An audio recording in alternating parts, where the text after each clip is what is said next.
قال الله تبارك وتعالى: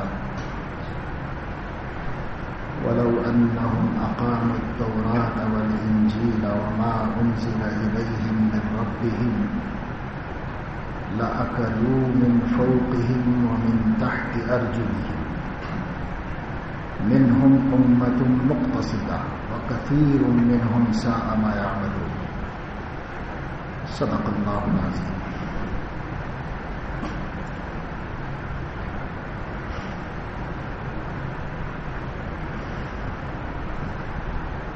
اللہ تعالیٰ اس آیت میں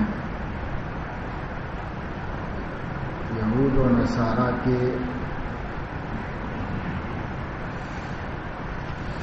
بارے میں ان کی ایک کمزوری اور بیماری کا تذکرہ کر رہے ہیں، اور یہ فرما رہے ہیں کہ اگر ایسا نہ ہوتا تو وہ لوگ بہت فائدے میں ہوتے، بہت مزے میں ہوتے، لیکن یہ بات جو ان میں پیدا ہوئی تو اس کی وجہ سے وہ بہت نقصان اٹھانے والے بن گئے. یعنی بالآخر اللہ نے ان کے بارے میں یہ طے کیا، باءوا بغضب علی غضب، وہ اللہ کے غصہ در غصے میں زندگی گزارے تو اللہ کے غضب کے مستحق بنائے گئے. کیوں بنائے گئے؟ اللہ نے اس کا ذکر کیا، اور وہ اس لیے کیا کہ اس امت کو پتہ چل جائے کہ پچھلی امتوں کی تباہی کا سبب کیا بنا، اور یہ امت ایسی غلطی نہ کرے تاکہ یہ امت تباہی و بربادی میں نہ پڑے.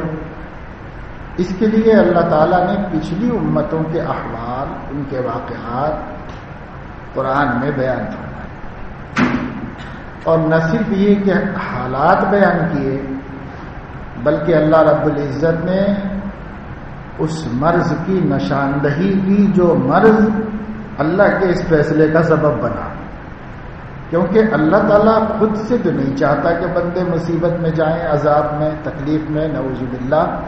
اللہ تو یہ فرماتا ہے کہ میں یہ چاہتا ہوں کہ سب کامیاب ہو جائیں، لیکن کامیاب ہوں اپنے ارادے سے، اپنے اختیار سے، میری زبردستی سے نہیں بلکہ اپنی خوشی سے کامیاب ہوں. یہی تو امتحان ہے. اگر ایسا نہ ہوتا تو امتحان رکھنے کی کیا ضرورت ہے؟ سب کو اللہ تعالیٰ جنت میں بھیج دیتا. کوئی مشکل تو نہیں تھی اللہ کے لیے. اللہ تعالیٰ نے قرآن مجید میں فرمایا بھی ہے، وَلَوْ شَاءَ اللَّهُ لَهَدَاكُمْ أَجْمَعِينَ. اللہ چاہے تو تم سب کو ہدایت دے دے. لَوْ شَاءَ اللَّهُ لَهَدَاكُمْ أَجْمَعِينَ. اللہ چاہے، اس کا ارادہ ہو جائے تو ایسی کوئی مجبوری کی بات نہیں. وہ 100% بندوں کو ہدایت دے سکتا ہے، دے دے گا، لیکن چونکہ اس کا مقصد یہ نہیں ہے کہ زبردستی لوگ اس کے فرمانبردار بنے اور زبردستی ان کو انعام دیا جائے. یہ مقصد نہیں. مقصد یہ ہے کہ بندوں کو آزمائے، پھر جو اپنی خوشی اور اپنے ارادے سے اس کی ہدایت پر آ جائے تو اس کو انعام ملے گا، اور جو اپنی خوشی سے اور اپنے ارادے سے اس کی ہدایت کو چھوڑ دے تو اس کو سزا ملے گی. دنیا تو اسی کے لیے بنائی گئی ہے، انسانوں کو اسی کے لیے اس میں بسایا گیا ہے. تو یہ سوال کرنے کا تو ہمیں کوئی حق نہیں پہنچتا کہ اللہ جب کر سکتا ہے تو سب کو ہدایت کیوں نہیں دے دیتا. یہ سوال کا ہمیں کوئی حق نہیں پہنچتا، کیونکہ اللہ کے ہم بندے ہیں. بندوں کو اس نے ایک کام کے لیے پیدا کیا ہے، ایک مقصد بنا کر پیدا کیا ہے. بندوں کا حق صرف یہ ہے کہ اس کے مقصد کو معلوم کریں اور اس کے مقصد کو پورا کریں. یہ بندوں کا حق ہے. بندوں کا حق یہ نہیں ہے کہ وہ یہ پوچھے کہ اللہ نے ایسا کیوں کیا، ایسا کیوں نہیں کیا. یہ بندے کا کام ہے. جو ایسا کرتا ہے، ایسا سوال اٹھاتا ہے، وہ بندہ نہیں ہے. بندوں کا یہ کام نہیں ہوتا. بندوں کا کام یہ ہوتا ہے آپ کیا چاہتے ہیں، آپ یہ چاہتے ہیں تو ہم ایسے ہی کریں گے. یہ بندے کا کام ہوتا ہے، اسی کا امتحان ہے. تو اس لیے اللہ رب العزت نے فرمایا کہ یہود نصارہ جو اللہ کے غصے کا سبب بنے تو اپنے اعمال سے بنے. اپنے کرتوتوں کی وجہ سے بنے. وہ کرتوت کیا تھے؟ وہ یہ تھے کہ وہ اللہ کے دین کو اختیار نہیں کرتے تھے. یہ تو مانتے تھے کہ یہ اللہ کا دین ہے، یہ مانتے تھے کہ یہ اللہ کا حکم ہے اور اللہ ہمارا رب ہے. یہودی اللہ کے منکر بھی نہیں ہے، اللہ کی توحید کے منکر بھی نہیں ہے. یہودی تمام یہودی اللہ کو مانتے ہیں اور اللہ کو ایک مانتے ہیں، اللہ کے ساتھ شرک نہیں کرتے، وہ شرک کے قائل نہیں. عیسائی وہ تو شرک کرتے ہیں لیکن یہودی شرک نہیں کرتے.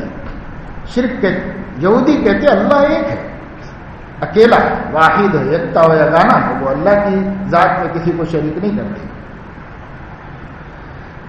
اور عیسائی کہتے ہیں کہ اللہ تعالیٰ ہے تو ایک لیکن وہ تین کا مجموعہ بن کر ایک ہے. تو ظاہر ہے یہ تو کسی عقل میں آنے والی بات نہیں. چھوٹے چھوٹے بچے جو پرائمری اسکولوں میں پڑھ رہے ہوں ان سے بھی پوچھا جائے کہ کیا کسی مجموعے کو ایک کہتے ہیں، واحد کہتے ہیں؟ مجموعے کو واحد نہیں کہتے. جس کے چند افراد ہوں وہ جمع نہیں ہو سکتا، جس کے چند افراد ہوں وہ جمع ہو سکتا ہے، وہ واحد نہیں ہو سکتا. واحد تو ایک فرد کو کہتے ہیں، ایک کو فرد کو واحد کہتے ہیں. اور تین تو جب تین ہو جائیں گے تو وہ واحد کبھی نہیں ہو سکتا. اس لیے شرک عیسائیوں کا عقیدہ تثلیث کا ہے، توحید کا نہیں. توحید کہتے ہیں اللہ کو ایک ماننا، شریک کوئی نہیں اس کا، ایسا ایک ماننا. اور تثلیث کہتے ہیں اللہ کو تین ماننا. عیسائیوں کا عقیدہ یہ ہے کہ اللہ تین میں کا ایک ہے اور تینوں مل کر ایک ہے. اللہ تین میں کا ایک، یسوع مسیح تین میں کا ایک اور مریم تین میں کا ایک ہے. بعض لوگ مریم کو نہیں، روح القدس کو مانتے ہیں، یعنی فرشتے کو، فرشتہ تین میں کا ایک ہے.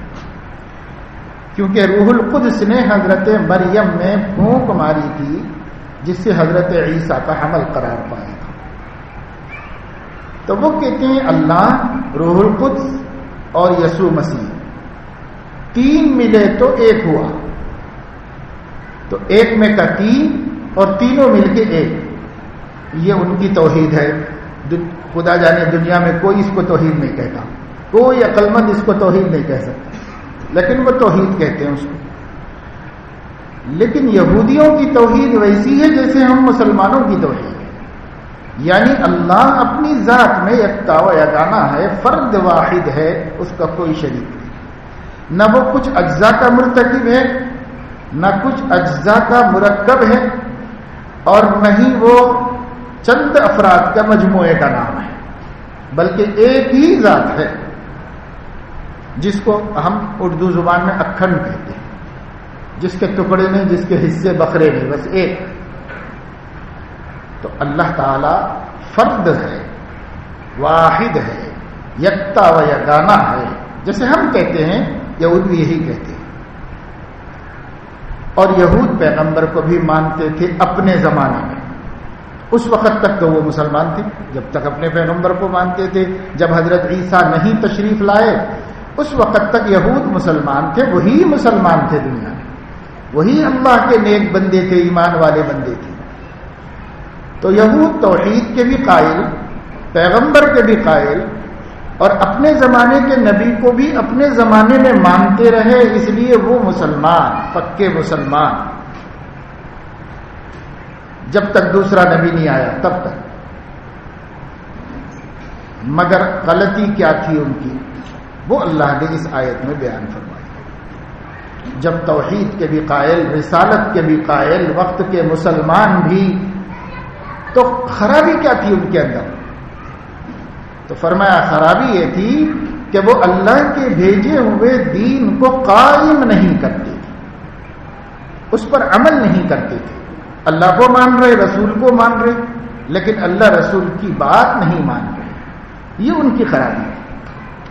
فرمایا وَلَوْ أَنَّهُمْ أَقَامُوا التَّوْرَاةَ وَالْإِنْجِيلَ، اگر یہ یہودی اور یہ عیسائی اپنی اپنی کتابیں تورات اور انجیل کو قائم کرتے، یعنی اس کے مطابق زندگی گزارتے اور اس کے مطابق عمل کرتے، تو اللہ غصہ تو کیا ہوتا ان پر، اتنا خوش ہو جاتا، اتنا خوش ہو جاتا، لَأَكَلُوا مِنْ فَوْقِهِمْ وَمِنْ تَحْتِ أَرْجُلِهِمْ، وہ اوپر سے بھی اللہ کی نعمتیں کھاتے اور نیچے سے بھی اللہ کی نعمتیں کھاتے، یعنی ہر طرف سے اللہ اپنی نعمتیں برساتا ان کے اوپر، آسمان سے جتنی نعمتیں مل سکتی ہیں وہ سب ملتی ان کو، اور زمین سے جتنی نعمتیں نکلتی ہیں سب نکلتی، یعنی پیداوار میں برکت ہوتی، بارش وقت پر ہوتی، ضرورت کے بقدر ہوتی، پانی کی فراوانی ہوتی، کھیتی باڑی میں پانی اچھی طرح ملتا اور وقت پر ملتا، اور پھر اس سے خوب پیداوار ہوتی اور پیداوار میں برکت ہوتی، پھلوں میں لذت ہوتی، ہر نعمت مزیدار ہوتی اللہ کی طرف سے، اور لوگ خوشحال ہو کے کھاتے پیتے، کوئی محتاج نہ ہوتا، کوئی فقیر نہ ہوتا، کوئی بھوکا پیاسا نہ ہوتا، سب اللہ تعالیٰ اتنے انعامات تو اس دنیا میں فرما دیتا، آخرت میں تو آخرت ہے وہ وہاں ملے گا، لیکن اس دنیا میں بھی اللہ یہ سب کچھ دیتا، کب دیتا؟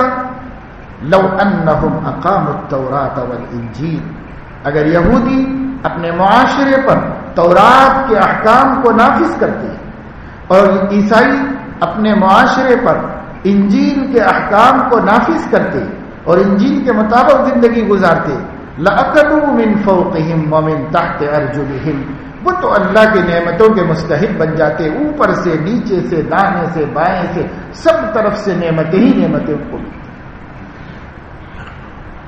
لیکن انہوں نے ایسا نہیں کیا۔ اللہ فرماتے ہیں مگر سب بھی بگڑے ہوئے نہیں تھے، منہم امۃ مقتصدہ، اس میں ایک جماعت تھی جو دین پہ قائم تھی، ایک جماعت تھی جو دین پہ قائم تھی، وَكَثِيرٌ مِّنْهُمْ فَاسِقُونَ، اور اکثریت تورات اور انجیل کے خلاف تھی، عمل میں ایمان تو تھا کتاب پر لیکن عمل میں خلاف تھا سب کچھ، تو اکثریت بدعمل تھی، تھوڑے لوگ عمل کرنے والے تھے، ایمان تو سب لائے ہوئے تھے، لیکن انہوں نے اللہ کی کتاب کی قدر نہیں کی اور اس کے مطابق عمل نہیں کیا۔ یہ ہے وہ مرض جس کو اللہ تعالیٰ نے یہود نصارہ کی تباہی کا سبب بنایا، اور بتایا کہ اگر یہ لوگ ایسا نہ کرتے، اس کے بجائے یہودی اپنی نبی کی لائی ہوئی کتاب تورات کو قائم کرتے، قائم کرنے کا مطلب اس کے احکام کو نافذ کرتے، اس پر چلتے، اس کے مطابق زندگی گزارتے۔ اسی طرح عیسائی اپنے نبی کی لائی ہوئی کتاب انجیل کے مطابق عمل کرتے اور اس کے مطابق زندگی گزارتے، تو ان پر یہ تباہی نہ آتی اور وہ برباد نہ ہوتے اور اللہ تعالیٰ ان کو بے سہارا نہ کرتا۔ تھوڑے لوگ تو کرتے رہے قدر، اکثر لوگ نہیں کرتے رہے۔ پوری آیت سے یہ معلوم ہوا کہ کوئی بھی قوم اپنے اللہ پر، اپنے نبی پر ایمان لانے کے باوجود، کتاب پر ایمان لانے کے باوجود، اگر اس امت کے اکثر لوگ کتاب کے مطابق زندگی گزارتے ہوں گے تو اس صورت میں اللہ کا ان کے اوپر کوئی عذاب نہیں آئے گا، اور اگر اکثر لوگ اس پر عمل نہیں کر رہے ہوں گے تو پھر اللہ تعالیٰ ان کا ذمہ دار نہیں۔ تھوڑے لوگ کر رہے تب بھی، تھوڑے لوگوں کے عمل کرنے کے باوجود بھی اللہ اس قوم کا ذمہ دار نہیں، اور اللہ اس کی حفاظت کا ذمہ دار نہیں، اللہ تعالیٰ اس کی عزت کا ذمہ دار نہیں، اللہ پاک اس کے غلبے کا ذمہ دار نہیں، اللہ پاک اس کی نعمتوں اور اس کی ضرورتوں کے پورے ہونے کا ذمہ دار نہیں۔ کب اللہ ذمہ داری لیتا ہے؟ جب امت کے تھوڑے لوگ چاہے خراب ہوں مگر اکثر لوگ اپنے نبی کی لائی ہوئی کتاب کے مطابق زندگی گزار رہے ہیں، تب اللہ تعالیٰ کا انعام، اس کا اکرام اور اس کا احسان اس کے بندوں کے اوپر ہوتا ہے۔ آج ہماری کیا صورتحال ہے؟ آج ہماری جو صورتحال ہے اس کا سبب ہم دریافت کرنا چاہیں تو یہ آیت واضح طور پر سبب بتا رہی ہے۔ وہ یہ کہ اس امت کے بھی تھوڑے لوگ قرآن کے مطابق زندگی گزار رہے ہیں، لیکن اکثر مسلمانوں نے قرآن کو چھوڑ دیا۔ جیسے یہود نے تورات کو قائم نہیں کیا، جیسے عیسائیوں نے انجیل کو قائم نہیں کیا، ایمان تو لائے مگر اس کے احکام کی قدر نہیں کی، اس کے مطابق عمل نہیں کیا، ایسے ہی مسلمان بھی آج قرآن پہ ایمان تو رکھتے ہیں لیکن قرآن کو قائم نہیں کرتے زندگی میں، قرآن کو نافذ نہیں کرتے زندگی میں۔ تھوڑے ہیں بندے، ہر جگہ تھوڑے ہر جگہ پوری دنیا میں موجود ہیں جو اس پر عمل کرتے ہیں اور اس کے مطابق زندگی گزارتے ہیں، لیکن اکثریت نہیں کرتی۔ اکثریت کو پتہ بھی نہیں کہ نبی کیا لائے ہیں، نبی کے احکام کیا ہیں، نبی کی تعلیمات کیا ہیں۔ اکثر لوگوں کو اس کا علم بھی نہیں، اکثر لوگ جانتے بھی نہیں، بہت سے جانتے ہیں جان کے عمل نہیں کرتے۔ تو جب اکثر لوگ عمل سے فارغ ہو جائیں گے اور اپنے زمانے کی کتاب ہدایت کو نظر انداز کر دیں گے، اس کو قائم کرنے کے فریضے کو پورا نہیں کریں گے، تو ایسی صورت میں اللہ تعالیٰ ان کے لیے کوئی ذمہ داری نہیں، اللہ رب العزت کی ذمہ داری نہیں ہوتی۔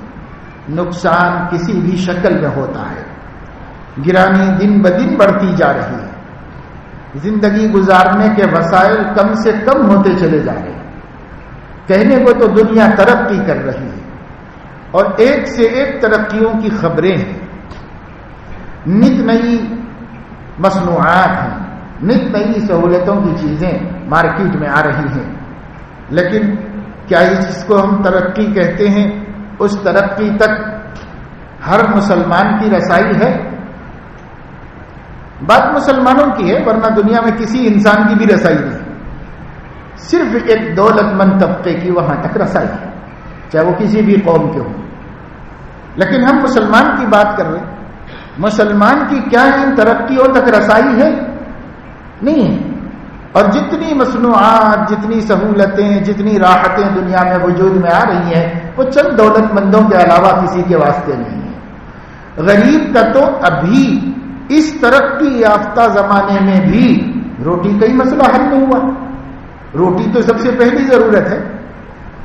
حکومتیں کہتی ہیں انسانوں کی 3 بنیادی ضرورتیں ہیں، روٹی، کپڑا، مکان۔ تو کہہ رہے روٹی تو وہ کھا ہی رہے ہیں اور کپڑا بھی پہن رہے ہیں، مکان ہم بنا کے دیں گے، اس سال اتنے لاکھ مکانات کو منظوری دی گئی ہے، اس میں کیا آدھے بھی نہیں بنتے اور پاؤ بھی نہیں ملتے لوگوں کو، غریبوں کو۔ تو بنتے تو ہیں، کئی کئی بنتے ہوئے نظر آ رہے ہیں، لیکن وہ بھی دولت مند لوگ لے لیتے ہیں، بیچارے غریبوں کے نام سے بک کرائے جاتے ہیں اور لینے والا کوئی دوسرا لیتا ہے، پھر وہ غریبوں کو بیچ دیتا ہے۔ تو وہ تو سب بیچ کے لوگوں کا فائدہ ہے۔ ابھی ہمارے شہر میں ایک بیسٹ پرائز قائم ہوا، وہ امریکن دماغ ہے، سوچ۔ میں ادھر سے آتا جاتا ہوں آٹو رنگ روڈ سے آتے ہوئے راجندر نگر میں، تو بعض مرتبہ میں نے ساتھیوں سے پوچھا کہ بھائی اس میں ہوتا کیا ہے، تو بتایا گیا کہ ہول سیل مال ملتا ہے، وہ کم ریٹ میں ملتا ہے۔ تو لیتا کون ہے؟ تو کہا گیا کہ وہ جتنے بڑے بڑے ٹریڈرز ہیں جن کے پاس باقاعدہ ٹوکن ہے وہ جا کر لیتے ہیں، ہر تاجر بھی نہیں، خاص تاجر وہاں سے لیتی ہے، اور واقعی سستا ہے۔ تو ہم نے کہا کہ بھائی اس کا غریب کو کیا فائدہ ہے، اس کا غریب کو کیا فائدہ ہے؟ بیچ کا آدمی جا کر جہاں سے لا رہا تھا اس کو کم پیسوں میں زیادہ میں ملتا تھا تو اس کے 2 روپے اور بچ رہے، لیکن وہ اپنی دکان میں رہ کر کتنے میں فروخت کر رہا ہے اس کو؟ تو جو عام غریب ہے، عام کسٹمر ہے، وہ تو معمول کے مطابق لے رہا ہے، معمول کے مطابق کھا رہا ہے، تو اس کو کیا اس کا فائدہ پہنچا؟ یہ یہودی سوچ ہے۔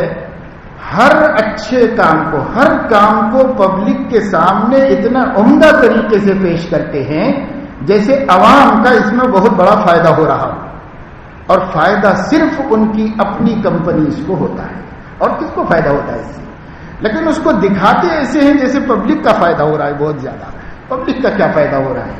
جتنی ٹیکنالوجی لائی جاتی ہے اس کے اتنے فائدے بتائے جاتے ہیں کہ وہ فائدوں میں سے 90% بھی عام آدمی فائدہ نہیں اٹھا سکتا، لیکن وہ چیز خرید لیتا ہے۔ اس سے ان لوگوں کا اپنا فائدہ ہو رہا ہے، اپنی کمپنیاں چل رہی ہیں، ملٹی نیشنل کمپنیوں کا فائدہ اور یہودی خزانے کے فائدے کے علاوہ کچھ نہیں۔ جتنا آج ہم پیسہ خرچ کر رہے ہیں ٹیکنالوجی پر، اس سے کچھ فائدہ، بہت کچھ ان کا فائدہ، عوام کا تو برائے نام فائدہ اس کے اندر۔ خیر، ہم کو اس سے کوئی مطلب نہیں، ہم یہ بات بتا رہے ہیں کہ جیسے یہ ہے نا، ایسے ہی دین کا معاملہ ہے۔ دین کے معاملے کے اندر اگر ہم صرف ایمان لائیں اور صرف کسی بات کو مان لیں اور اس کے اوپر عمل نہ کریں، اکثر لوگ نہ کریں، تو آج ہماری جو صورتحال ہے معاشی تنگی کی، وہ اس کی وجہ سے۔ یہ سب چیزوں کو چھوڑیے، یہ تو اللہ پاک کے بندے جتنے ہم کو لوٹ کھسوٹ کر رہے ہیں، یہ سب اللہ کے بندے ہیں، یہ سب اللہ کی مٹھی میں ہیں، اللہ کے قبضے میں ہیں۔ اللہ ان کو جب چاہے تو خود ہمارا فرما بردار بنا دے ان کو، اللہ کو اس کی طاقت ہے۔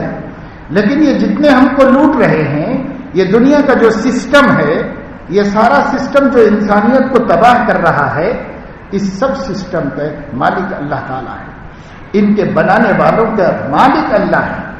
اللہ فرما رہے ہیں کہ یہ تو سب ہمارے حکموں سے دنیا میں نظام چل رہا ہے، لیکن یہ احکام کیوں آئے؟ اس لیے آئے کہ انہوں نے قرآن کو نافذ نہیں کیا، قرآن کو قائم نہیں کیا۔ قرآن جزدان میں لپیٹ کر رکھنے کے لیے میں نے نہیں اتارا تھا، قرآن میں نے پڑھنے کے لیے اتارا تھا، قرآن میں نے سمجھنے کے لیے اتارا تھا، قرآن میں نے قائم کرنے کے لیے اتارا تھا۔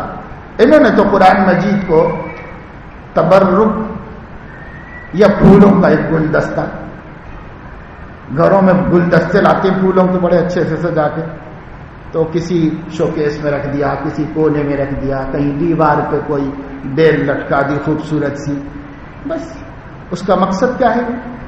دیکھ لو کبھی کبھی کہ یہ اچھے اچھے سے پھول ہیں، اس میں خوشبو نہیں کہ آپ کو خوشبو آئے، اس میں تری نہیں کہ اس کی تراوٹ اور اس کی ٹھنڈک آپ کو پہنچے، اس میں زندگی نہیں کہ وہ کبھی خراب ہوں اور ان کو بدلا جائے اور ان کی جگہ دوسری چیز لائی جائے، اس میں کچھ بھی نہیں، بس یہ ہے کہ لا کے لگایا ہوا ہے اور رکھ دیا۔ جیسے ہم اپنے گھروں میں گلدستے اور پھول بوٹے لا کر لگاتے ہیں، ویسے ہی قرآن بھی لا کر گھر میں رکھتے ہیں۔ بس فرق اگر ہے تو یہ ہے کہ وہ پرانے ہو جاتے ہیں تو کم سے کم سال 2 سال میں دوسرے نئے والے لا کے لگا دیتے ہیں، لیکن یہ قرآن تو 10 سال سے پرانا بھی نہیں ہوتا، 20 سال سے پرانا نہیں ہوتا، ویسے ہی رکھا رہتا ہے، اس کو تو سال 2 سال میں بھی ہاتھ نہیں لگایا جاتا۔ اکثر مسلمانوں کے گھر میں قرآن کی یہ عزت ہے، اکثر کے گھر میں۔ ہو سکتا آپ لوگ پڑھتے ہوں گے، آپ کے گھر میں والدہ پڑھتی ہوں گی، کوئی بہن کو عادت ہوگی، تو آپ سمجھ رہے ہوں گے کہ بھئی ایسا تو نہیں ہوتا ہمارے ہاں۔ ہم آپ ہی مسلمان نہیں ہیں نا، ہم آپ تو مسلمانوں کا ایک چھوٹا سا قطرہ ہیں۔ کتنے مسلمان روئے زمین کے اوپر ہیں، کتنے مسلمان شہر کے اندر ہیں، 99% مسلمانوں کے گھروں میں قرآن برسوں میں بھی نہیں کھلتا، برسوں میں بھی نہیں کھلتا۔ 99% مسلمانوں کے، ہم 1% میں بھی نہیں آتے مسلمانوں کا۔ تو اللہ فرما رہے ہیں کہ یہود کیوں خراب ہوئے؟ انہوں نے تورات کی قدر نہیں کی۔ انجیل پر کیوں میرا غصہ اترا؟ انہوں نے عیسائیوں پر انہوں نے انجیل کی قدر نہیں کی۔ تم لوگ بھی اگر قرآن کے ساتھ یہی معاملہ کرو گے، تمہارا بھی وہی حشر ہوگا، کیونکہ یہود و نصارہ اللہ تعالیٰ کے کوئی پرائے نہیں ہیں، ہم اللہ تعالیٰ کے کوئی سگے نہیں ہیں۔ ہمارے ساتھ الگ معاملہ ہوگا، ان کے ساتھ الگ ہوگا؟ نہیں، ایسا نہیں۔ سب اللہ کے بندے ہیں، سب اللہ کے بندے ہیں۔ کلنا عباد اللہ، ہم سب کے سب حتیٰ کہ بے ایمان بھی اللہ کے بندے ہیں، سب اللہ کے بندے ہیں۔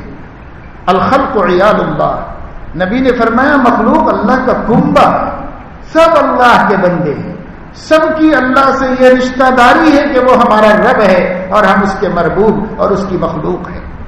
یہ رشتہ سب کا ہے اللہ کے ساتھ، چاہے وہ یہودی ہوں، چاہے وہ عیسائی ہوں، چاہے وہ ہندو ہوں، چاہے کوئی ہو۔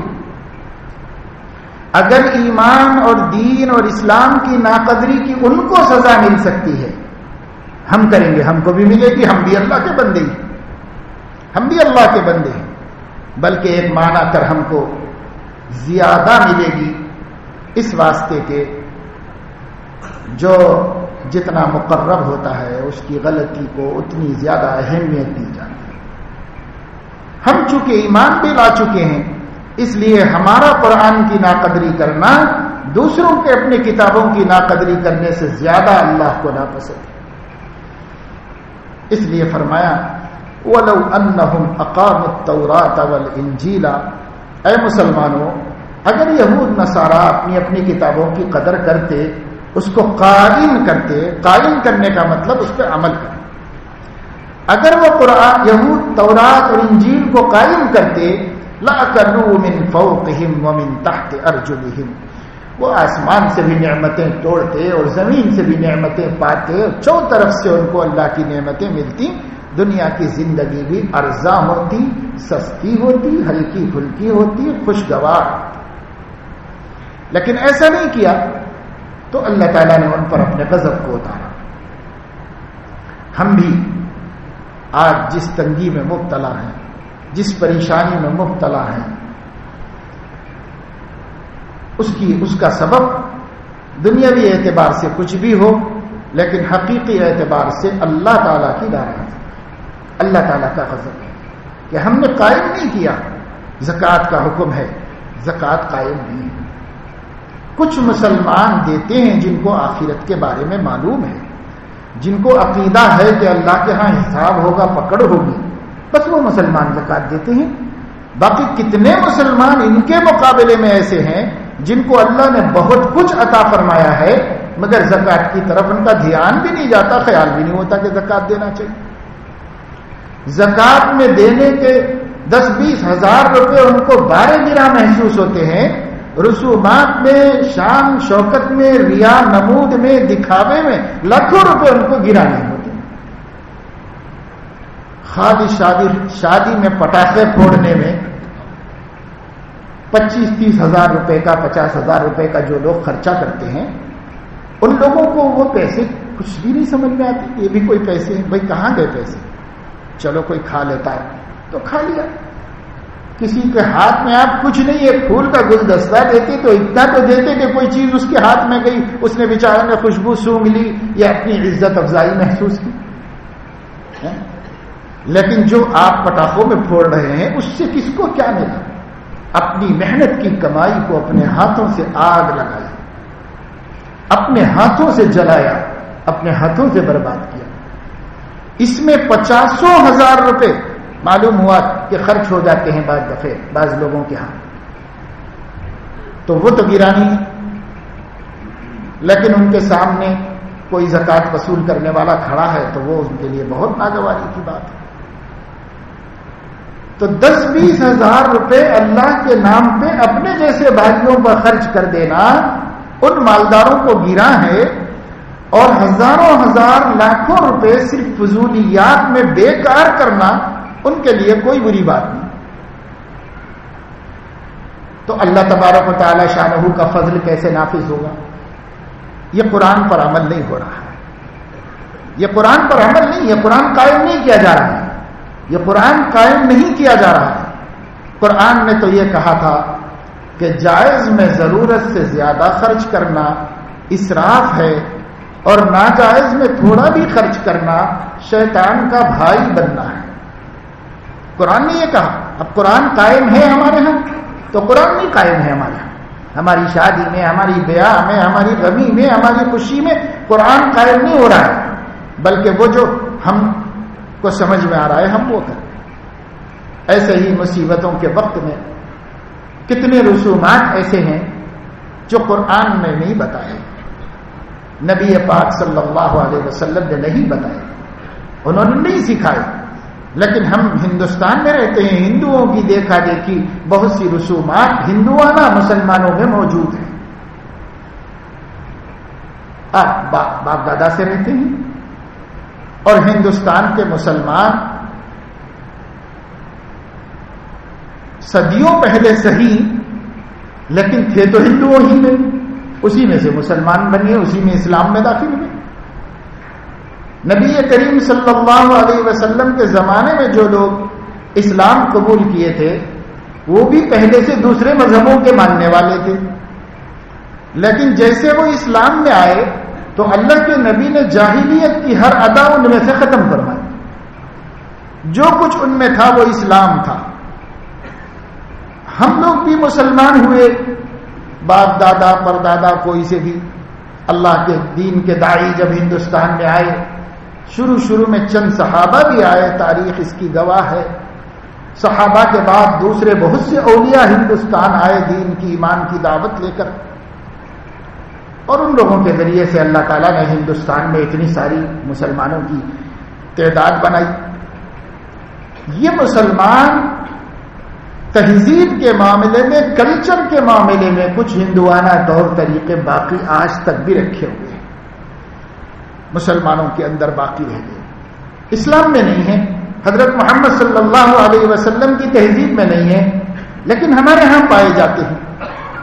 اگر ہم قرآن کو قائم کرتے تو وہ چیز ہمارے یہاں سے ختم ہو جاتی۔ قرآن کو قائم کرو، قرآن سے مراد جو کچھ حضور اکرم صلی اللہ علیہ وسلم نے ہم کو دین دیا ہے، آپ کی سنت بھی قرآن ہے، قرآن کے قرآن ہے، سب قرآن ہے۔ قرآن کو قائم کرو، یعنی نبی کے دین کو قائم کرو، نبی کے دین کو قائم کرو تو اللہ تعالیٰ مدد فرمائے گا، آسمان سے، زمین سے، داہنے سے، بائیں سے، آگے سے، پیچھے سے، سب طرف سے نعمتیں ہی نعمتوں کی فراوانی ہو جائے گی۔ اور ہمارے طفیل میں اور ہمارے صدقے میں اللہ کے دوسرے بندے جو اس پر ایمان بھی نہیں لائے وہ بھی کھائیں گے، پیئیں گے، وہ بھی مزے کریں گے، اگر ہم اپنے کتاب کو نافذ کریں، اگر ہم اپنے دین پر چلیں۔ اس لیے میرے دوستو، قرآن کریم کو اور نبی کے دین کو زندگی میں لانا ہر مسلمان کی ذمہ داری ہے۔ ہم کو ماننا چاہیے کہ ایمان لانا کافی نہیں۔ ایمان تو دیکھو یہودی بھی لائے تھے، اللہ کی توحید پہ بھی ایمان لائے تھے، نبی کی رسالت پر بھی ایمان لائے تھے، آسمانی کتاب پر بھی ایمان لائے تھے، لیکن انہوں نے اس کتاب کو قائم نہیں کیا، اس نبی کے دین کو قائم نہیں کیا انہوں نے، تو اللہ نے ان کو پسند نہیں فرمایا۔ اور ہم لوگ بھی اللہ پہ ایمان رکھتے ہیں، اس کے نبی پر ایمان رکھتے ہیں، اس کی بھیجی ہوئی کتاب پہ بھی ایمان رکھتے ہیں، لیکن ماننے کے لیے ہم بھی تیار ہیں کہ قرآن کے حلال کو حلال مانیں، قرآن کے حرام کو حرام مانیں، نبی نے جس چیز کا ہمیں حکم دیا ہے اس حکم پہ ہم چلیں، اور جس چیز سے منع کیا ہے اس سے ہم باز رہیں۔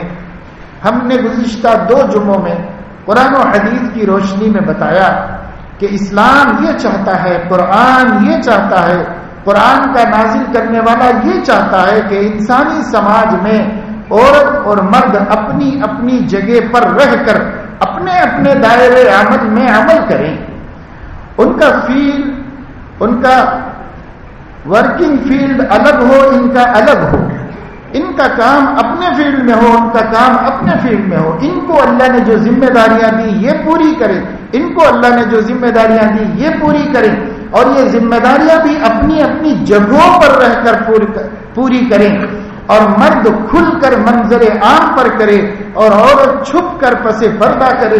اسلام نے یہ چاہا، قرآن نے یہ چاہا، لو انہم اقاموا القرآن، اگر ہم بھی قرآن کو قائم کرتے تو اللہ ہمارے لیے یہ حالات نہ لاتا جو حالات آج دنیا دیکھ رہی ہے، خود ہم مسلمانوں کے حالات ہیں، لیکن ہم اس کے لیے آج بھی تیار ہیں، ان واقعات کے بعد، ان حادثات کے بعد آج بھی تیار ہیں۔ ہم نے عرض کیا کئی جگہوں پر سفر میں مختلف مقامات پر پوچھا نوجوانوں کی بڑی تعداد میں کہ بھائی جو قصے تو روز ہو رہے ہیں، لیکن جو ایک قصہ مشہور ہوا ہندوستان کی میڈیا میں، صحافت میں، اور جس دردناک کربناک شکل اس کی پیش کی گئی ہے، اس کو ذہن میں جماؤ اور پھر اس کے بعد سوچو کہ کیا آپ اس کے لیے تیار ہیں کہ یہ حادثہ، یہ واقعہ آپ کی بہن کے ساتھ دہرایا جائے؟ کیا آپ اس کے لیے تیار ہیں کہ ایسا کوئی حادثہ، واقعہ آپ کی بیوی بیٹی کے ساتھ پیش آئے؟ اپنی بیوی کے ساتھ، اپنی بیٹی کے ساتھ تصور کی دنیا میں سوچو، کیا گوارا ہو سکتا ہے؟ کیا ہمارے لیے قابل تحمل و برداشت ہو سکتا ہے؟ کیا یہ ہماری عزت ہے؟ کیا اس میں ہمیں کوئی سکون ہے؟ کیا ہم اس کو سوچ بھی سکتے ہیں؟ تو سبھی نوجوانوں نے، سب نے کہا کہ نہیں، بالکل نہیں، ہرگز نہیں. سب کے سر نفی میں ہلتے رہے. کوئی بھی نہیں مانتا، واقعی نہیں مانتا. کون شریف آدمی اس کا تصور کر سکتا ہے؟ کوئی بھی نہیں کر سکتا. ہم نے کہا کہ اگر ایسا ہے تو پھر یہ دن آپ کی بیٹی پر نہ آئے اور یہ دن آپ کی بہن پر نہ آئے، اس کا علاج کیا ہے؟ اس کا تحفظ کیا ہے؟ چلتی گاڑی میں کسی کو برہنہ کیا جائے، جتنے درندے بدماش اس کے ساتھ بدکاری کر سکتے ہوں کریں، پھر اس کو چلتی ہوئی گاڑی سے پھینک دیں، پھر کوشش کریں کہ وہ بس اس کی لاش پر سے نکالی جائے. یہ سب کچھ تصور کریے، اور یہ کیا ہماری بیٹی کے لیے ہم گوارا کر سکتے ہیں؟ کیا یہ ہماری بہن کے لیے ہم گوارا کر سکتے ہیں؟ اگر نہیں تو ایسا ہمارے گھر میں نہ ہو، اس کا کیا حل ہے؟ ہمارے گھر میں ایسا نہ ہو، اس کا کیا حل ہے؟ اس کا حل سوائے اس کے کچھ نہیں کہ قرآن نے جس حجاب کا حکم دیا ہے، قرآن نے جو اسلامی سماج کا تصور دیا ہے، اس معاشرے کو وجود میں لاؤ اور اس معاشرے کو یقینی بناؤ. کبھی بھی ہم کو اس صورتحال کا سامنا کرنا نہیں پڑے گا. لیکن ہم اس کے لیے نہیں تیار ہیں. اسی لیے میں نے یہ آیت پڑھی. اللہ فرماتے ہیں یہود نصارہ اپنی اپنی کتابوں پر تو ایمان لائے تھے، لیکن اس کو قائم کرنے کے لیے تیار نہیں تھے. ہم بھی قرآن پر ایمان لائے ہیں، لیکن ہم قرآن قائم کرنے کے لیے تیار نہیں. قرآن کی بازار میں ایک بے ایمان توہین کرتے تو ہم پورے شہر میں آگ لگا سکتے ہیں، لیکن قرآن کی خود ہماری زندگیوں میں قدر ختم ہو جائے تو ہم اس کو اپنے کوئی جرم نہیں سمجھتے، ہم اس کو کوئی غلطی ماننے کے لیے تیار نہیں. کتنی بڑی یہ غلطی ہے کہ ہم قرآن قائم کرنے کے لیے تیار نہیں، قرآن کے احکامات کو اپنے گھروں میں نافذ کرنے کے لیے تیار نہیں، نبی کا دیا ہوا سماج بنانے کے لیے تیار نہیں. اب بھی یہ سب کچھ دیکھ کر ٹی ویوں میں اور پڑھ کر یوٹیوب کے اوپر اور کہاں فیس بک پر جو مناظر، جو بے عزتیاں، جو رسوائیاں، جو دل خراش واقعات، رونگٹے کھڑے کر دینے والے، کلیجے کو دہلا دینے والے حادثات آنکھوں سے دیکھ رہے ہیں، اخباروں میں پڑھ رہے ہیں، کانوں سے سن رہے ہیں. اب بھی ہماری بیٹی نیم برہنہ کالج کو جا رہی ہے، اب بھی جا رہی ہے ہماری بچی، اب بھی روز بن سنور کر لوگوں کو اپنی طرف راغب کرنے والی اداؤں کے ساتھ نکل رہی ہے. اور اب بھی ہمیں ڈر نہیں ہے کہ یہ سب کچھ میری بیٹی کے ساتھ بھی ہو سکتا ہے. اس کا کوئی خوف ہم کو نہیں. بس یہ بے حسی ہے میرے دوستو. جس دن ہماری یہ بے حسی ختم ہوگی، سمجھ لیجئے کہ اسی دن اللہ کی نصرت آئے گی. لا تلو من فوقہم ومن تحت ارجلہم. آسمانوں سے بھی اللہ کی نصرتیں آئیں گی اور زمینوں سے بھی اللہ کی نصرتیں آئیں گی. اور قرآن کی اس توہین کو باقی رکھتے ہوئے کوئی امید مت رکھیے کہ اللہ پاک ہماری نصرت فرمائے گا یا اللہ کی مدد ہمارے ساتھ شامل حال ہوگی. کسی قیمت پر نہیں ہوگی. اللہ فرمانے جب میں یہود کو تورات کی بے ادبی کرنے کی وجہ سے اور عیسائیوں کو انجیل کو چھوڑ دینے کی وجہ سے تباہ کر چکا ہوں، تو تم لوگوں کو قرآن چھوڑ دینے کی وجہ سے وہی حشر کا سامنا کرنا پڑے گا جو حشر اللہ کے بندوں یہودیوں کا ہوا ہے، اور جو حشر اللہ کے بندوں عیسائیوں کا ہوا ہے، اور جو حشر وہی تمہارا. تم بھی اللہ کے بندے ہو، تم کوئی اللہ کے خاص نہیں ہو، سب اللہ کے بندے ہیں. تم بھی ناقدری کرو گے، تمہارا بھی وہی حشر ہوگا. بس اس وقت ضرورت ہے کہ جیسے ہم کتاب اللہ پر ایمان لائے ہیں، جیسے ہم نبی اللہ پر ایمان لائے ہیں، اسی طرح ان کے بات ماننے کو اپنے لیے لازم و ضروری سمجھ لیں. عورتیں بھی ان کے حکم کے مطابق اپنے کو پابند شریعت کریں، اور مرد بھی ان کے حکم کے مطابق اپنے کو پابند شریعت کریں. اگر ہم کریں گے تو ہم بچ سکتے ہیں، اور اگر نہیں کریں گے جو دنیا کا حشر ہو رہا ہے وہ ہمارا ہوگا. ہمارے رب کو کوئی ضرورت نہیں ہماری مدد کرنے.